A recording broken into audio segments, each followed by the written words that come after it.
తాకట్టులో ఉన్న మీ బంగారం ఈ రోజు ఎంత ధర చేస్తుందో కొమ్మూరి గోల్డ్ వాళ్ళకి కాల్ చేస్తే ఫ్రీ గోల్డ్ కాస్ట్ చెక్ చేసి చెప్తారు.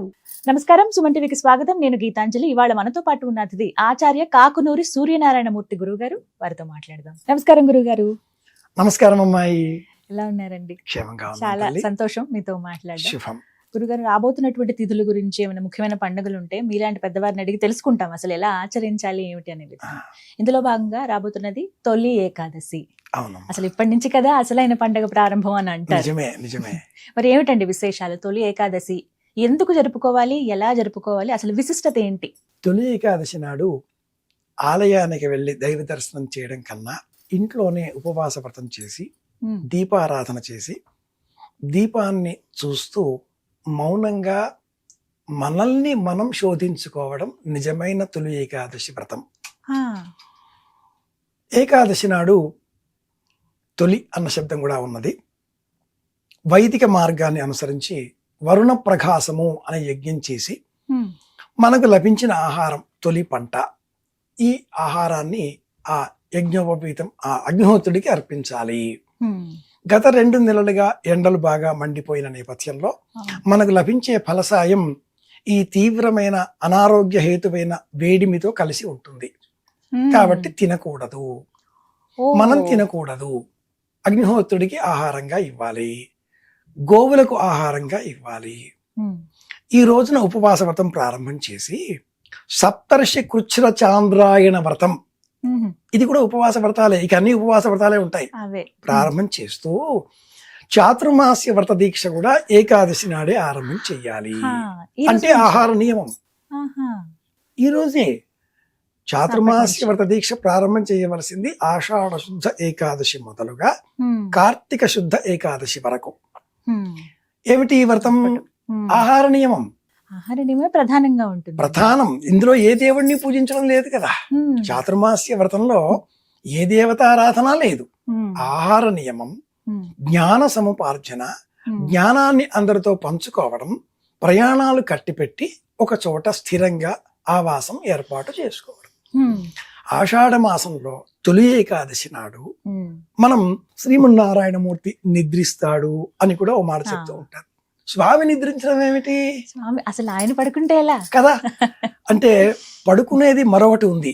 అది మనలో ఉండేటటువంటి జ్ఞానకాంక్ష, తెలుసుకుందాం అన్న ఆలోచన తగ్గుతుంది. ఎందుకని? పగటి కాలం తగ్గిపోతూ రాత్రికాలం పెరిగిపోయేటటువంటి దక్షిణాయన పుణ్యకాలం కూడా ఇప్పుడే ప్రారంభం అవుతుంది. ఇక నుంచి రాత్రికాలం పెరిగిపోతూ ఉంటుంది. దానితో దేవతలకి ఇక రాత్రి పగలి కాలం కాదు. రాత్రి అయినందువల్ల రాక్షస ఆలోచనలు పెరుగుతాయి, జ్ఞానం తగ్గుతుంది, అవివేకం పెరుగుతుంది. అవివేకం పెరగడమే విష్ణుమూర్తి నిద్రించడము అంటే. అలాగే మనం తూర్పు, పడమర, ఉత్తర, దక్షిణ అనే విభజన చేస్తే 360 డిగ్రీలు ఉండే ఈ భూభాగము 180 డిగ్రీలు ముందర అంతా కూడా తూర్పు, వెనక అంతా కూడా పడమర, పై భాగం ఉత్తరం, దిగువ భాగం దక్షిణం. ఇది నిజమైన విభజన. కుడి చెయ్యి ఎడమ చెయ్యి కాదు. 180 degrees తో మనం కోణమానని చూసుకుంటే ఎదరగా ఉండేది తూర్పు, వెనకాతల ఉండేది పడమర. అప్పుడు ఊర్ధ్వం ఉత్తరం, అధోభాగం దక్షిణము అవుతుంది. వివేకాన్ని పెంచుకోవడం కోసం, మనలో నిద్రాణమై ఉన్నటువంటి కుండలిని శక్తిని జాగరూకతం చేయడం కోసం తొలి ఏకాదశి మొదలుగా ఉపవాస దీక్షలు పాటిస్తూ, పగటి కాలం తగ్గిపోయినందువల్ల జీర్ణశక్తి తగ్గిపోతుంది. నేను మీకు సమాధానాన్ని పౌరాణికంగా కథలతో కాకుండా వైజ్ఞానికంగా చెప్పే ప్రయత్నం చేస్తున్నాను. పౌరాణికంగా అంటే ఒకానొక రాక్షసుడు, అతడిని శ్రీమన్నారాయణమూర్తి వధించే ప్రయత్నం చేశాడు. ఆ రాక్షసుడు సింహవతి అనే గుహలోనికి పోయాడు. ఏకాదశి అన్న అంచు ఆ గుహకు సంబంధించిన వాయువు ఉన్నది. విష్ణుమూర్తికి సంకర్షణ కలిగింది, మహిళా శక్తి ఉద్భవించింది. ఆ స్త్రీ శక్తి ఈ రాక్షస సంహారం చేసింది. కేశవుడు ఆ రాక్షసుడు. ఆ మహిళా శక్తి తన పేరుతో ఈ తిథి పిలవాలి ఎప్పటికీ అనే వరం కోరుకున్నది. ఉపవాసం ఉండాలి అనే 2వ వరం కోరుకున్నది. ఇవన్నీ మనకు పద్మ పురాణం వివరిస్తుంది. 24 ప్లస్ అధిక మాసం వస్తే 2, 26 ఏకాదశుల మహాత్మ్యం పౌరాణికంగా పద్మ పురాణంలో ఉంది. కానీ వైజ్ఞానికంగా ఏకాదశి అంటే ఇది నిజమైన అర్థం. నేనెవరు, ఎక్కడి నుంచి వచ్చాను, ఏం చేస్తున్నాను, ఎలా మరణించాక ఏమవుతాను. ఉండాలి? ఇది వేదంలో ఉన్నటువంటి జ్ఞానం. కుత ఆజాత కుత ఇయం విసృష్టి అర్వాగ్దేవ అస్య విసర్జనాయ. ఇది ఆధారంగా ఏకాదశి. అసలు ఈ విధంగా జరుపుకోవాలి. అయితే ఇక్కడే ఒక పెద్ద సందేహం వస్తుందండి. కేవలం పీఠాధిపతులు, మఠాధిపతులు ఎవరైతే పెద్దలు ఉంటారో, సన్యాస దీక్ష తీసుకున్న వాళ్ళు, వీళ్ళు మాత్రమే ఇలా చాతుర్మాసం చేయాలి. సాధారణ గృహస్థులు మాలాంటి వారు అసలు చేయవచ్చా? చేస్తే గనుక ఎటువంటి నియమాలు ఉంటాయి? నిజానికి చేయవలసింది గృహస్థులే. అవునా? బ్రహ్మచారి, ఆ. వానప్రస్థు, సన్యాసి, ఈ ముగ్గురికి కూడా స్వతంత్రంగా వంట చేసుకునే అధికారం లేదు. వారు గృహస్థు మీద ఆధారపడి జీవనం కొనసాగించాలి. అంతేగా. ఈ చాతుర్మాస్య వ్రత దీక్ష అంటేనే ఆహార నియమాలతో కూడుకున్న వ్రతం. నియమంతో కూడుకున్న ఆహారాన్ని ఈ 3 ఆశ్రమాల వారికి అందించేది ఎవరు? గృహస్థు, ఇల్లాలు. కాబట్టి వాళ్ళు ప్రారంభం చేయాలి ఈ వ్రతాన్ని. వారికే పూర్తి హక్కు, ఆధారాలు ఉంటాయి. బ్రహ్మచారికి గాని, వానప్రస్థుకి గాని, సన్యాసికి గాని వారి ఆశ్రమాధికారాన్ని అనుసరించి 3 గృహాలు, 5 గృహాలు, అంతకంటే మించి భిక్ష కూడా తీసుకునే అధికారం లేదు. భిక్ష ఖచ్చితం. భిక్ష ఖచ్చితం. ఒకవేళ ఇల్లాలు భిక్ష తేయడం ఆలస్యమైంది అంటూ ఆగ్రహంగా చూసిన ఆ సన్యాసితో, నేను కాకిని కాదు, నేను ఇల్లాలిని, మా భర్త నిద్రించే సమయం ఇది కాబట్టి ఆలస్యమైంది అని చెప్పిన కథ అందరికీ తెలుసు. గృహస్థు అన్ని ధర్మాలలోకెల్లా కూడా శ్రేష్టమైన ధర్మం. బ్రహ్మచారి ఉన్నత విద్య కోసం కాశీకి వెళుతూ ఉంటే, నాయన గృహస్థ ధర్మం గొప్పది, నా కూతుర్ని ఇచ్చి వివాహం జరిపిస్తాను అంటూ కన్యాదాత అతడికి తన కూతుర్ని ఇచ్చి వివాహం చేస్తాడు. అది కాశీ యాత్ర. అలాగే ఇల్లాలితో ఒకవేళ వియోగం సంభవిస్తే అతడు వానప్రస్థాశ్రమంలోనికి చేరతాడు. లేదు, జీవితంలో వేదాంతమే ఆదర్శవంతంగా తీసుకున్నప్పుడు తల్లి అనుజ్ఞ కానీ, ఇల్లాలి అనుజ్ఞ కానీ తీసుకున్న తర్వాతే సన్యాసాశ్రమం తీసుకోవాలి. వాళ్ళ అనుమతి లేకపోతే అర్హత లేదు కదా. కాబట్టి 4 ఆశ్రమాలలో శ్రేష్టం గృహస్థాశ్రమం. అటువంటి వ్యక్తి ఈ చాతుర్మాస దీక్షని ప్రారంభిస్తూ సప్తర్షి కుచ్ఛ చాంద్రాయణ వ్రతం అంటారు. ఏకాదశి మొదలుగా పౌర్ణిమ వరకు 7 రోజులు, 4 రోజులు, 5 రోజులు ఒక పూట తిని ఒక పూట తినకపోవడం. ఈ వ్రతాలు 4 రకాలుగా ఉంటాయి. అందులో ఒకటి ఇది. ఈ వ్రతాలన్నీ 2 రోజులు తినాలి, 2 రోజులు తినొద్దు. ఇప్పుడు ఏకాదశి వ్రతం అంటే కూడా దశమి నాటి రాత్రి తినకూడదు, ఏకాదశి ఉదయం ఏకాదశి రాత్రి తినకూడదు, ద్వాదశి ఉదయం తినాలి, ద్వాదశి రాత్రి మళ్ళీ ఉపవాసం తినకుండా ఉండాలి. అది హరివాసనం అంటే పాటించాలి. దశమి రాత్రి, ఏకాదశి ఉదయం, ఏకాదశి రాత్రి, ద్వాదశి రాత్రి ఉపవాసం, ద్వాదశి ఉదయం తినాలి. అది కూడా ఒక్కడు తినకూడదు, పంక్తిగా తినాలి. కేవల గోపతి కేవల. ఆషాఢ మాసం నుంచి మనం చేసే సమస్త వ్రతాలు పుణ్యకర్మలు. అలాగే నేను చాతుర్మాసానికి సంబంధించి అడిగినప్పుడు గురువు గారు ఆహార నియమమే ప్రధానం అన్నారు కదా, ఇందులో ఖచ్చితంగా తినవలసినవి ఏంటి, త్యజించవలసింది ఏమిటి ఈ మాసాల్లో? ధర్మ ప్రవృత్తి అనే గ్రంథంలో జాబితా ఉంది. ప్రథమ పరిచ్ఛేదంలోనే ప్రత్యేకమైన లిస్ట్ ఒకటి ఇచ్చారు. సంక్షిప్తంగా మనం గుర్తు తెచ్చుకోవాలి అంటే, నంజు పదార్థాలు, వంకాయ లాంటివి తినకూడదు. భూమిలోన పెరిగేటటువంటి బంగాళాదుంప లేదా ఇతర గడ్డ పదార్థాలు తినకూడదు. నూనె, ఉప్పు, కారం లేని పదార్థాలు తినాలి లేదా తగ్గించాలి. ఆకుకూరలను తినకూడదు. ఆషాఢ శుద్ధ ఏకాదశి మొదలుగా శ్రావణ శుద్ధ ఏకాదశి వరకు ఆకుకూరలు తినకూడదు. ఎందుకన్నారు? ఈ కాలంలోనే వర్షాలు బాగా పడుతూ ఉంటాయి. కాని పేరుకి గ్రీష్మ ఋతువు ఆషాఢ మాసం. గ్రీష్మ ఋతువులో వర్షం పడిన కారణం చేత అంతవరకు భూమి మనకు రోహిణి కార్తె రోళ్లు పగిలేంత వేడి, అంత వేడి ఇప్పుడు ఒక్కసారిగా వర్షం కురవడంతో ప్రకృతి పులకరించి మొలకెత్తి ఆకులుగా పంటలుగా బయటికి రావడంతో మనమంతా ఆహా అని తింటూ ఉంటాం. ఇప్పుడు పాలకూర ఈ ప్రమాణంలో లభిస్తుంది. ఆకు వెనకాతల సన్నటి గుడ్డు పురుగు మనం చూడొచ్చు ఆ, పరిశీలిస్తే. అవి ఉంటాయి. అందుకని మనల్ని తినకూడదు అన్నారు. ఊరికే చెప్తే ఎందుకు అని అంటాం కాబట్టి ఇది ఒక కథ చెప్పి వైజ్ఞానిక సత్యాన్ని జీవితంలో అన్వయించే ప్రకారంగా ప్రాక్టీస్ లో పెట్టుకునే విధంగా మారుస్తూ మొదటి నెల ఆహార పదార్థాలలో ఆకుకూరలు నో అన్నారు. నో అంటే నో. No, అంతే. ముఖ్యంగా ఇల్లాలు, మహిళ, గృహిణి, ఆడవాళ్ళు కదా, వాళ్ళు నో అంటే మరింత ఖచ్చితంగా నోనే కదా. No. రెండవ నెల శ్రావణ మాసం శుక్లపక్ష ఏకాదశి మొదలుగా భాద్రపదం వరకు పాలు, పాల ఉత్పత్తులు తినకూడదు. మూడవ నెల భాద్రపద శుద్ధ ఏకాదశి మొదలుగా ఆశ్వీజ శుద్ధ ఏకాదశి వరకు పెరుగు తినకూడదు. పెరుగు. అలాగే నాలుగవ నెల ఆశ్వీజ శుద్ధ ఏకాదశి మొదలుగా కార్తీక శుద్ధ ఏకాదశి వరకు పప్పు ధాన్యాలు తినకూడదు.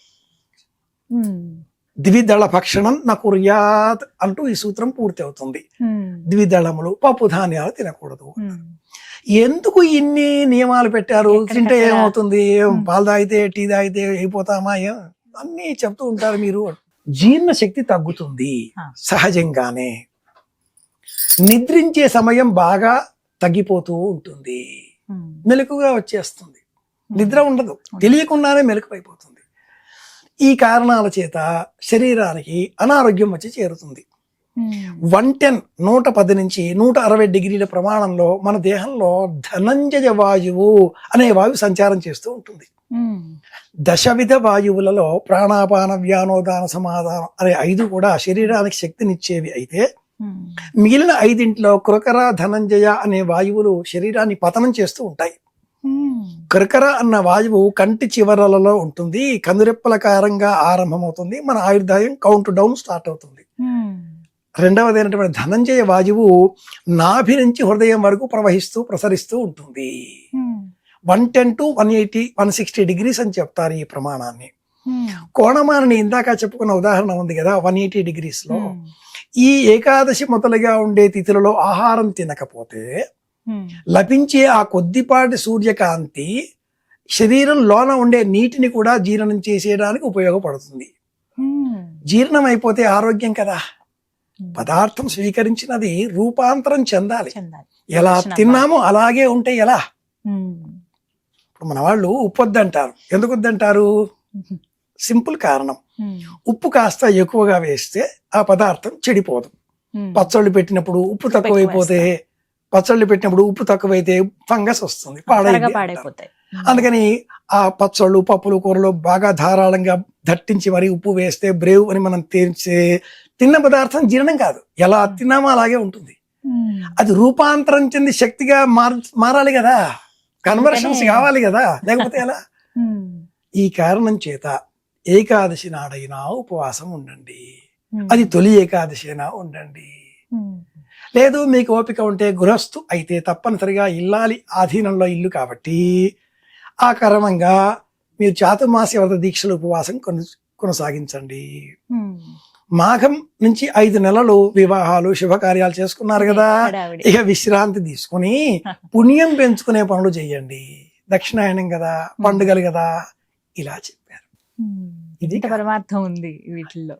వైజ్ఞానిక పరమైన సత్యాన్ని మన వాళ్ళు పద్మపురాణం ఇంకా అనేక పురాణాలలో కథల ద్వారా జీవితంలో సైన్స్ ని సంప్రదాయాల పేరిట ఆచరించే ప్రయత్నం చేశారు. ఇది చెయ్యండి చాలు అన్నారు. ఇది సంగతి. గురుగారు, అలాగే మరొక సందేహం అండి వీటికి సంబంధించే. చాతుర్మాస వ్రతాలు, ఈ దీక్షలు అని చెప్పి పీఠాధిపతులు, మఠాధిపతులు, సన్యాస దీక్షలో ఉన్నవారు ఎక్కువగా వారు ఆచరించడం అనేది మాకు ఎక్కువగా తెలిసినటువంటిది. ఇందాక మీరు చెప్పారు అసలు ఆచరించాల్సిందే గృహస్థులు అని చెప్పి. ఆచరించే విధానంలో కూడా ఏకాదశి నుంచి కొంతమంది చేస్తే గనక కొంతమంది పౌర్ణమి అని కూడా విన్నానండి. ఈ వ్యత్యాసం ఎందుకు? పౌర్ణమి యతులకు పౌర్ణమి చాలా ప్రధానం. అలాగే గృహస్థుకు కూడా పౌర్ణిమ, అమావాస్య వాటికి సంబంధించిన యజ్ఞయాగాది క్రతువులు ఉన్నప్పటికీ గురు పౌర్ణిమ, ఆషాఢ పౌర్ణిమ యతులకు మహాలయ దీక్ష ఆరంభం అవుతుంది. యతులకు శ్రాద్ధ కర్మలు లేవు, వారికి శ్రాద్ధ కర్మలు ఉండవు, ఆరాధన ఉంటుంది, ఆరాధన మాత్రమే ఉంటుంది. ఈ ఆషాఢ శుద్ధ పౌర్ణిమ మొదలుగా పంచమాపరపక్షములు, తెలంగాణ భాషలో చెప్పాలి అంటే పెద్దల దినాలు అని చెప్పాలి. ఎక్కడో భాద్రపదంలో వచ్చేటటువంటి కృష్ణపక్షంలో అని మనం చెబుతూ ఉంటాం, అది ఐదవది. నిజానికి ప్రారంభమయ్యేది ఆషాఢ పౌర్ణిమ. ఇప్పుడే ఆషాఢ పౌర్ణిమ నుంచి ఆషాఢ అమావాస్య ఒక పక్షం, శ్రావణ మాసంలో శుక్ల కృష్ణ పక్షాలు 2, 3, భాద్రపదంలో వచ్చే శుక్ల కృష్ణ పక్షాలు 4, 5. ఈ పెద్దల దినాలకు పంచమాపరపక్షములు అని పేరు. ఆషాఢస్యాం, ఆషాఢ మాసంలో ప్రారంభం చేసి ఆషాఢీం అవధీం కృత్య పంచమ్యాం పక్షమాశ్రిత పితృవ్యాం పక్షమాశ్రిత. ఆషాఢం నుంచి పంచమాపరపక్షములు పౌర్ణిమ నాడే ప్రారంభం అవుతాయి. ఈ యతులకు వారి తల్లిదండ్రులకు శ్రాద్ధాధికారులు చేసే అధికారం కూడా లేదు. వారు సన్యాసం తీసుకున్నారు కదా, లేదు. కాబట్టి వారంతా ఈ ఆశ్రమ ధర్మానికి అనుకూలంగా పౌర్ణిమ నుంచి ప్రారంభం చేస్తారు. ఇక్కడ ఇంకొక చిన్న మెలిక కూడా ఉంది. ఎవరు సన్యాసులు, ఎవరు పీఠాధిపతులు? పీఠాధిపతులు ఎవరు, అసలు మఠాధిపతులను ఎవరిని అంటారు, సన్యాసులను ఎవరిని అంటారు, అంటే ఎందుకు అలా పిలవటం వారిని?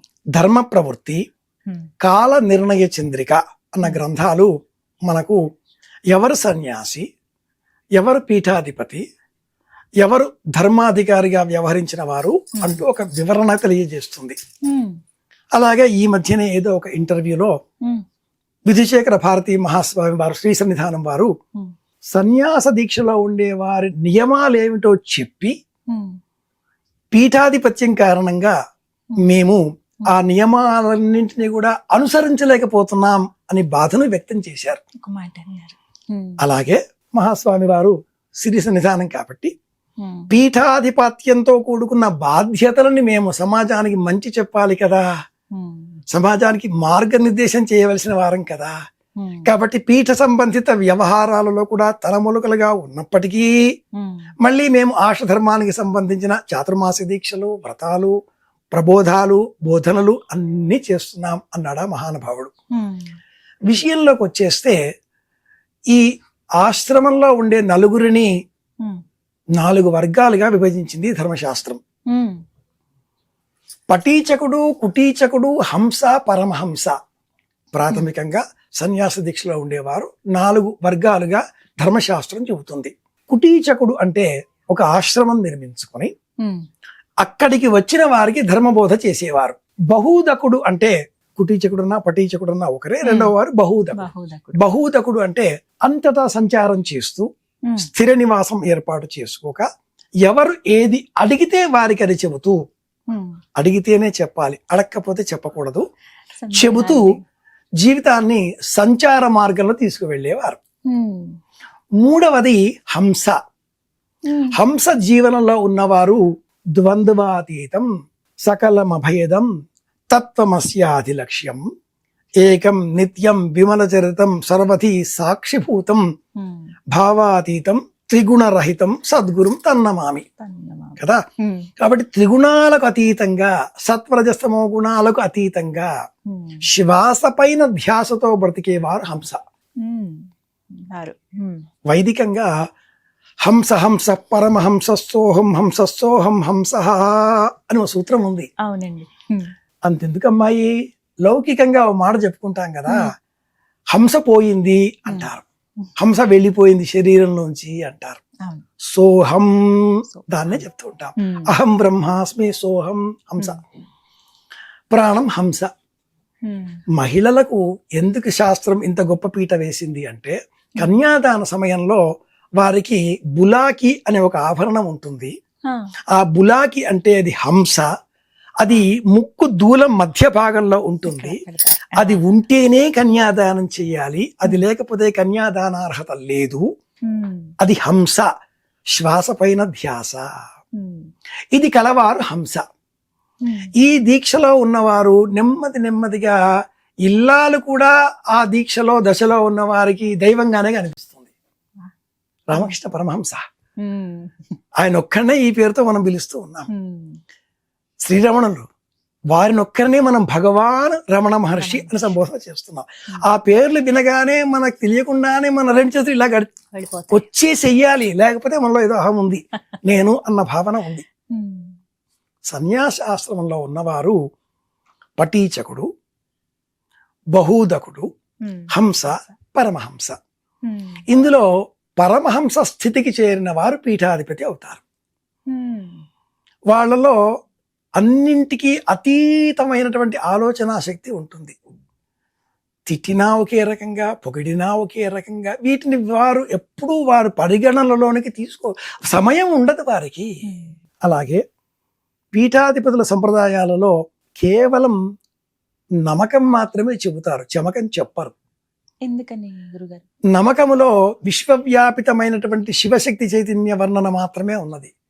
చమకములో లౌకికమైనటువంటి కామనలు ఉన్నాయి. నాకు ఇది కావాలి, నాకు అది కావాలని అడుగుతూ, ఇవన్నీ వద్దు అనేవాడు సన్యాసి.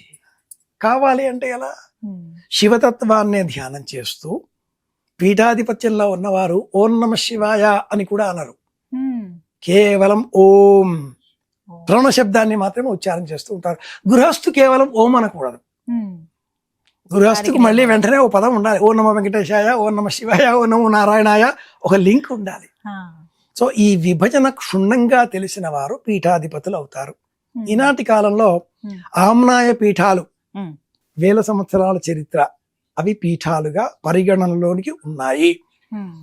మనం శ్రీపీఠం, ద్వారకా, పూరి, అలాగే శృంగేరి, మూలపీఠం మాది అని చెప్పే కంచిపీఠం, వీటిని మనం పీఠాలుగా స్వీకరిస్తున్నాం.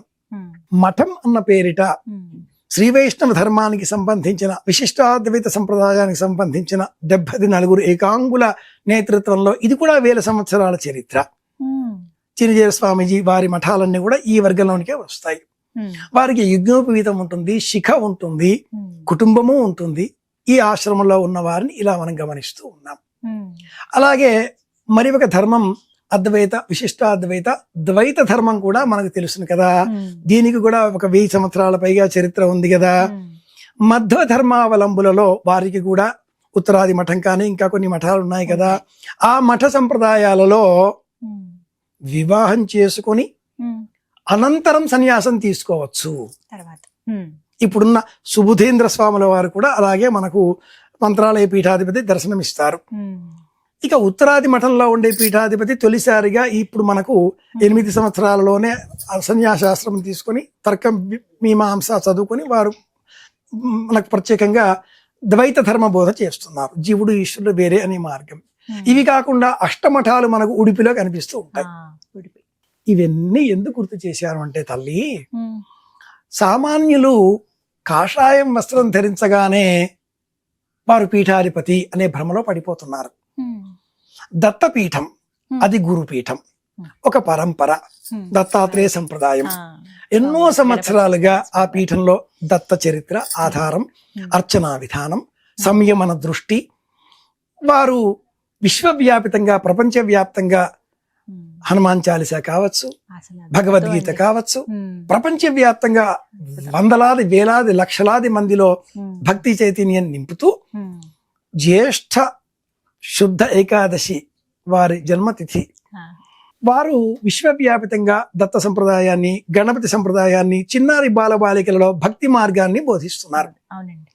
పీఠం అనగానే దశనామి అనే పద్ధతులలో పూరి, సరస్వతి, భారతి ఈ పేర్లు వాళ్ళకి ఉపనామంగా లేదా ఆ చివరలో బిరుదావళిలో ఉంటాయి. ఇదే క్రమంలో అద్వైత మార్గాన్ని అనుసరించే పీఠాలు అనాదిగా ఉన్న వాటిల్లో మనం దత్తపీఠం కూడా జమ చేసుకోవచ్చును. శంకర పీఠాల అనుగుణంగానే పుష్పగిరి పీఠం, తపోవన పీఠం కొన్ని ఇలా ఉన్నాయి. ఇవి కాకుండా ఈనాటి కాలంలో ఎన్నో పీఠాలు వీధి వీధికి ఒకటి చొప్పున తయారవుతున్నాయి తల్లి. చాలా చూస్తున్నాం. ఇది కొంచెం మనకు మనసుకు కష్టం కలిగించేదే కావచ్చు, కానీ ఈ పీఠాలన్నీ భక్తి మార్గాన్ని అనుసరిస్తున్నాయి. ఒక పీఠం అన్నప్పుడు పీఠ సంప్రదాయాన్ని అనుసరించి అర్చనామూర్తి, దక్షిణామూర్తి లేదా శారదా చంద్రమౌళీశ్వర లేదా లక్ష్మీనారాయణ అర్చామూర్తి, ఒక పూజా విధానం, ఉదయం నుంచి రాత్రి వరకు క్రమదీక్షాక్రమం, నియమావళి ఇవన్నీ ఉంటాయి. ఆధునికంగా ఏర్పడేటటువంటి అనేక పీఠాలు మనం చూస్తున్నాం. మనం ఎవరిని నొప్పించకూడదు, ఏ పేరు తీసుకోకూడదు. కానీ ఈ పీఠాలన్నీ తమవి అయిన స్వంత పాండిత్యంతో, స్వంత జ్ఞానంతో ఒక పీఠం విశాఖపట్నంలో ఏర్పడింది ఈ మధ్య కాలంలో. వారితో నాకు సంభాషించే అవకాశం లభించింది. వారి అర్చామూర్తి చాలా భిన్నమైన మార్గంలో ఉంది.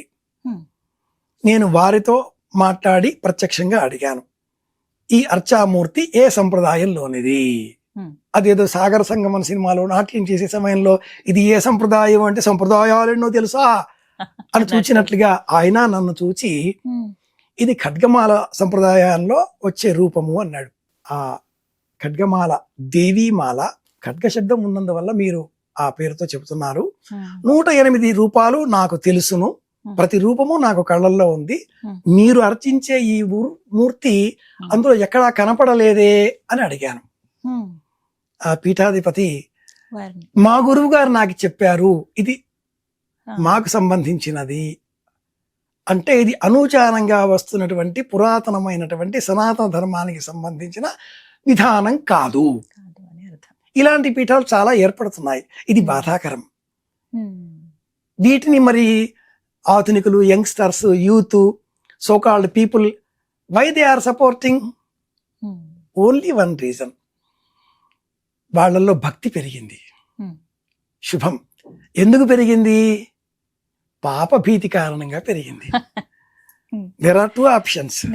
ఓకే, ఒక వ్యక్తి నీళ్లలో పడి కొట్టుకుపోతున్నాడు. ఓడలో ఉన్న వ్యక్తి ఆ వ్యక్తిని చూచి చెయ్యి ఇచ్చి నీ చెయ్యివ్వు అన్నాడు. ఇవ్వడం అలవాట్లేదు ఆ వ్యక్తికి.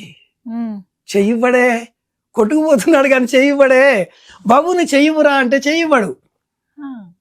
దాంతో ఈ ఓడలో ఉన్న వ్యక్తి జ్ఞాని కాబట్టి కొంచెం ఆలోచించి నా చెయ్యి తీసుకో అన్నాడు.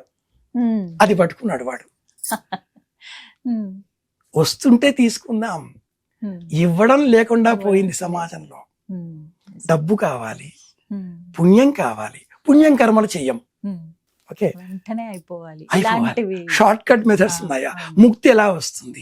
ఆ చిన్న కన్నంలో నుంచి దూరితే అరుణాచలంలో 8వ శివలింగం పక్కన వెళ్ళి ఇందులోంచి అవతలకు వచ్చేస్తే, కైలాసానికి వెళ్ళినప్పుడు యమద్వారంలో అలా వచ్చేస్తే, అయ్యా బాబు అది యమద్వారం అంటే యమ నియమాసన ప్రాణాయామాదులకు సంబంధించిన మొదటి పదం, నియమాలకు అనుకూలంగా ఉండేది ఇక్కడ విడిచిపెట్టాలి. ఎవడు వినడే కనుక పీఠాధిపతులు పెరుగుతున్నారు. పెరుగుట విరుగుట కొరకే. సత్యం అబద్ధం ఆడే లోపల, అబద్ధం దేశమంతా తిరిగి వచ్చే లోపల సత్యం నిదానంగా తెలుస్తుంది. ఇది విషయం. నిజం చెప్పలేసుకునే లోపు అబద్ధం ఊరంతా తిరిగి వస్తుంది. చాలా మంచి సామెత గుర్తు చేశారు. అనంతమైన విజ్ఞానాన్ని మన ప్రాచీనులు ఇలా షార్ట్ కట్ గా సామెతలో ప్రావర్బ్ లో పెట్టేశారు. అసలు వీటిపైన ఒక వీడియో చేద్దాం గురువు. తప్పకుండా బాగుంటుంది. నేటి తరానికి కూడా తెలియజేసినట్టు ఉంటుంది. తప్పకుండా. కానీ నిజం, కరెక్ట్ మాట అన్నారండి. చాలా అంటే భక్తి పెరిగింది, ఎక్కడైనా పీఠమనో ఇలా పెడుతుంటే వెళుతూ ఉన్నారు. కానీ అసలు అర్థం ఏంటి? పీఠాధిపతి ఏం చేస్తారు? వాళ్ళ వల్ల అసలు ఇప్పుడున్నటువంటి సమాజానికి ఉపయోగం ఏమిటి? ఏం చేయదలుచుకున్నారు? వారి బాధ్యతలు ఎలా ఉంటాయి? ఇవనేవి ఇప్పటి జనరేషన్లో ఎవరికి తెలియట్లేదండి. వాస్తవానికి పూర్తిగా నాకు తెలియకపోవచ్చు. మనకు ఆ గౌరవం ఉంటుంది. తల్లిదండ్రులు చెప్పినట్టుగా వారిని గౌరవించాలి. సాక్షాత్తుగా అమ్మవారే వీరు, అయ్యవారే వీరు, వారి రూపంలో గురువులు మనకు కనబడతారు అనే వరకు తెలుసు. చాలా మంచి మాట. శంకర భగవత్పాదుల వారు ఒక శ్లోకం చెప్పి ఉన్నారు, జటిలో ముండి కుంచిత వేష అని చెప్పి. ఎందుకు ఆధునిక భాషలో చెప్పుకోవాలి అంటే, వేమన్న కూడా అన్నాడుగా, తలలు బోడులైన తలపులు బోడులా. అంతేగా. కాషాయం కట్టినంత మాత్రాన ఆలోచనలలో మార్పులు వచ్చేస్తాయా? నిజంగా వచ్చిన వారు సన్యాసి. తమాషాగా ఓ మాట వేళాకోళంగా చెప్తూ ఉంటారు, లోకాన్ని విడిచిపెట్టిన వాడు సన్యాసి, లోకం విడిచిపెట్టిన వాడు సన్నాసి. చిన్న అక్షరంలో చిన్న మార్పు. లోకం విడిచిపెడితే సన్నాసి, లోకాన్ని విడిచిపెడితే సన్యాసి. ఇది లోకరీతి.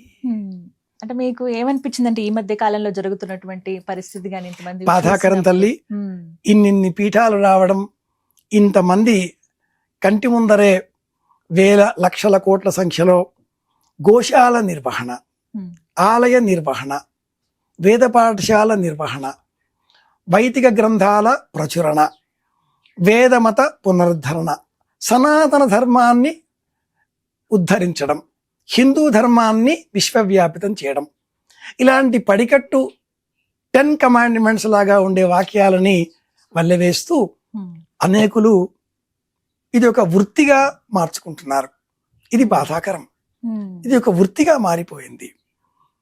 ప్రవచనాన్ని ఒక వృత్తిగా చేసిన వారు మహానుభావులు మన మధ్య ఉన్నారు. ప్రవచనం వృత్తి నిర్మోహమాటంగా చెప్పాడు ఆయన. ఇప్పుడు ఉండే సమస్త ప్రవచనకారులకు మూలం కృష్ణమాచార్యుల వారు. 70-80 ప్రాంతంలో వారి ప్రవచనాలు పరమాద్భుతం. వీడియోలు లేవు, ఆడియోలే ఉంటాయి. వారి మాటలే ఎవరైనా వినా, ఎవరైనా చెప్పినా కూడా. సంతాన గోపాలాచార్యులు మరి ఒకరు. సంతాన గోపాలాచార్యుల వారి ప్రవచనాలు ఇప్పుడు చెప్పే ప్రతి సీనియర్ ప్రవచనకారుడు ఆ ప్రవచనాలే వింటాడు, వాటిని అనుసరిస్తాడు. మీరు కొంచెం ఈ చరవాణిలో కౌసల్య సుప్రజారామ అని వెతికితే వారి ప్రవచనం వినిపిస్తుంది. వారు కనపడరు. ఏమైనా కూడా మీరు మీకేమనిపిస్తుంది అని అడిగారు కాబట్టి వ్యక్తిగతంగా నాకు చాలా బాధ కలిగించే అంశం అవుతున్నది. సామాన్యులంతా తమ కోరికలు ఎలా నెరవేరుతాయా అనే ఆవేగంతో పడి ఏం చేస్తున్నామా మర్చిపోతున్నారు. ఆషాఢ శ్రావణ మాసాలలో ఏం చేస్తే క్షేమం కలుగుతుంది, అమ్మవారి అనుగ్రహం కలుగుతుంది అంటే ఒక సోదరికి ఇందాక చెప్పాను. ఇంట్లో ఉండే ఇల్లాలు, అమ్మ, తల్లి, చెల్లెలు, భార్య, వీరికి బహుమానాలు ఇవ్వండి, వారిని ఆనందపరచండి, అమ్మవారి అనుగ్రహం వస్తుంది. ఆ బొమ్మ అనుగ్రహం కంటే ఇంట్లో ఉండే అమ్మ అనుగ్రహం గొప్పది కాదు. వీళ్ళని విడిచిపెట్టి ఎక్కడో తిరుగుతున్నావు, అమ్మా నాన్న కంటే మించిన దేవతలు ఉంటారా? అలాగే గురువు అన్నప్పుడు ఎవరి ఇంటికి వారి ఇంటికి సంబంధించినంత మేరకు గ్రాండ్ ఫాదర్, తాతగారు, తండ్రి గారు, ముత్తాత గారు ఒక గురువుని ఆశ్రయించి ఉన్నారు. వారు ఒక ధర్మానికి చెందినవారై ఉన్నారు. స్మార్తులో, వైష్ణవులో, మధ్వలో, శైవులో, వీర శైవులో, వీర వైష్ణవులో, లింగాయతులో, లింగధారలో ప్రతి కులానికి ఒకటి ఉంది. అది తెలుసుకుని పాటించండి చాలు. కొత్త దేవుడండి, కొత్త గురువులు ఎందుకు? గురువులు లేరా? జగద్గురువులు కృష్ణుడు లేడా? ఆయన తర్వాతే ఎవరైనా. చాలా చక్కగా చెప్పారు. మాకున్న సందేహాలు కూడా నివృత్తి అయిపోయి ఈ మాటతో చక్కగా వివరించారు గురువు గారు. ధన్యవాదాలండి. కృష్ణార్పణం.